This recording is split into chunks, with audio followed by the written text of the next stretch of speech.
बातमी नाशिकमधून।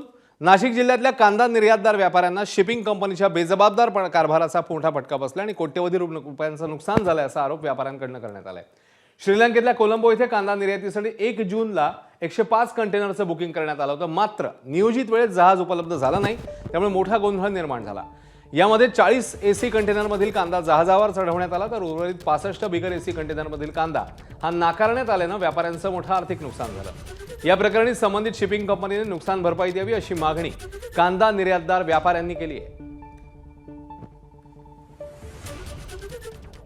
जवळपास 65 कंटेनर हे जर आज आपण बघितलं असेल तर आपल्या जिल्ह्यात रिटर्न आलेले आहे आणि तो कांदा जवळपास 90% वरती खराब झालेला आहे, सडून गेलेला आहे। जर अशाच पद्धतीने व्यापाऱ्यांचे शेकडो कोटी रुपयाचे जर नुकसान होणार असेल तर याला जबाबदार सरकार आहे। सरकारची व्यवस्था ठीक नसल्यामुळे आज जर अशा पद्धतीने व्यापाऱ्यांचे नुकसान होणार असेल तर कुठेतरी याचा बोजा शेतकऱ्यांवर पडणार आहे। तर सरकारने या गोष्टी गांभीर्याने घेतल्या पाहिजे।